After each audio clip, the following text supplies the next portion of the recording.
विद्यार्थी मित्रों, हम अच्छी तरह से जानते हैं कि हमारे जीवन में हास्य का बड़ा ही महत्व है। हास्य मनुष्य को जीवन शक्ति प्रदान करता है।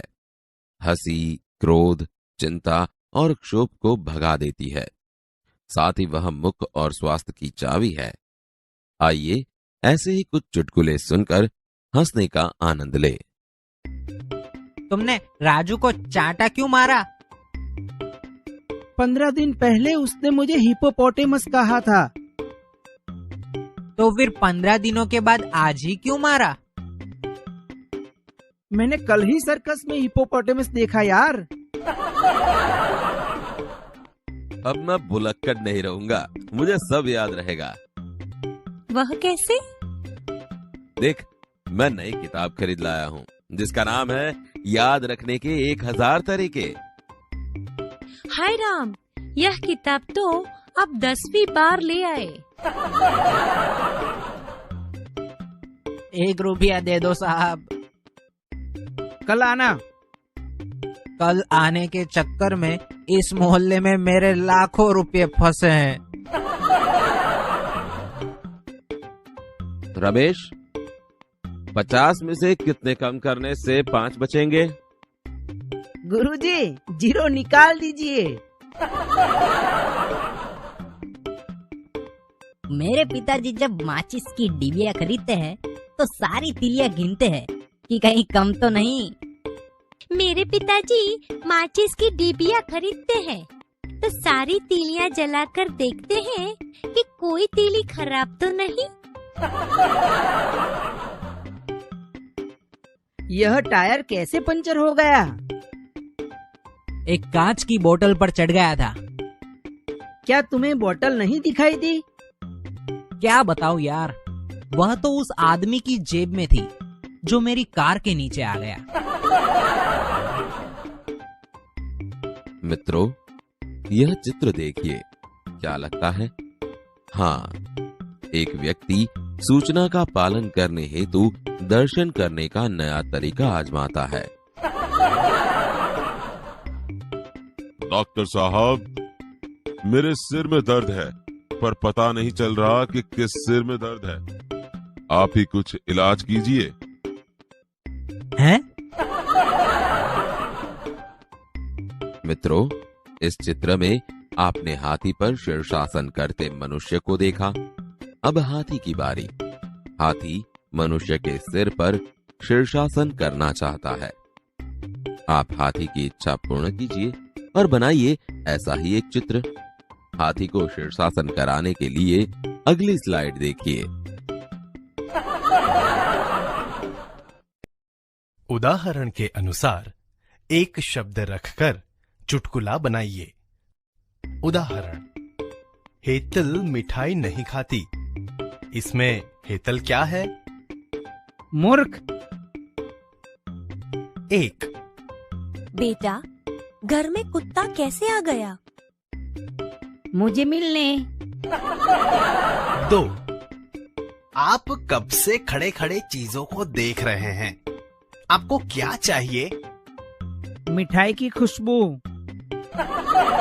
3, बैंक का दरवाजा तोड़ने का कारण बताओ। बैंक का दरवाजा बंद था। 4, एक भुलक्कड़ आदमी अपने इलाज के लिए अस्पताल गया और अपनी भूल जाने की बीमारी के बारे में बताया। यह आदत आपको कब से है? आप जाने। 5, तू बहुत बड़ा गधा है। ऐसा कहकर मुझे शर्मिंदा न करे मालिक, बड़े तो आप हैं। 6, पतली गली में 2 आदमी आमने सामने आ गए। हटो, बीच में ले, मैं किसी गधे को रास्ता नहीं देता। पर मैं तो गधे को पहले जाने देना चाहता हूँ।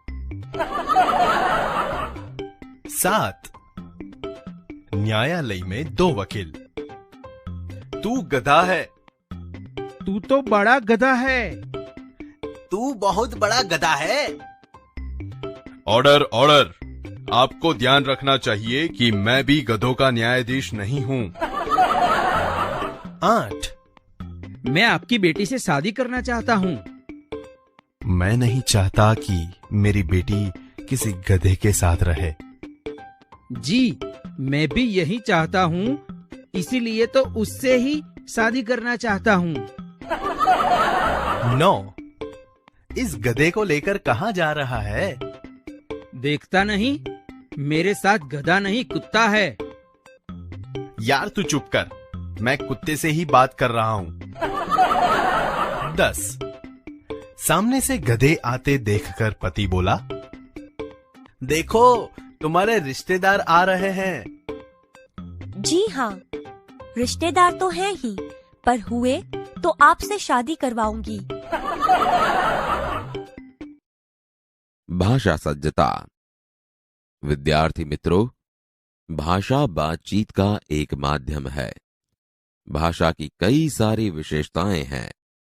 अब कहाँ कैसे शब्दों का प्रयोग करना चाहिए, यह भी भाषा की एक विशेषता है। कभी कभार एक ही शब्द के अनेक अर्थ होते हैं। जब आप कुछ कहना चाहते हैं और सामने वाला उस शब्द का दूसरा अर्थ समझता है, तब भी हास्य का पिटारा खुल जाता है। आइए भाषा की ऐसी कुछ शाब्दिक अभिव्यक्ति और उसके गलत अर्थ ग्रहण को समझने का प्रयत्न करें। शब्द को पढ़े और उसके अर्थ भी समझे।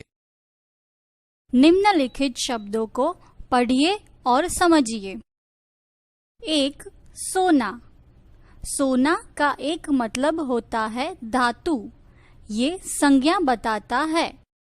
इसका दूसरा मतलब होता है निंद्रावस्था, ये क्रिया दर्शाता है। 2. बस। बस का मतलब होता है वाहन। बस का दूसरा मतलब होता है कंट्रोल में। 3. उत्तर। उत्तर का मतलब होता है जवाब। इसका दूसरा मतलब उत्तर दिशा होता है। 4. कर। कर का एक मतलब होता है हाथ और कर का दूसरा मतलब होता है टैक्स, गुजराती में वेरो। विद्यार्थी मित्रों, अब उन शब्दों का वाक्य प्रयोग देखिए।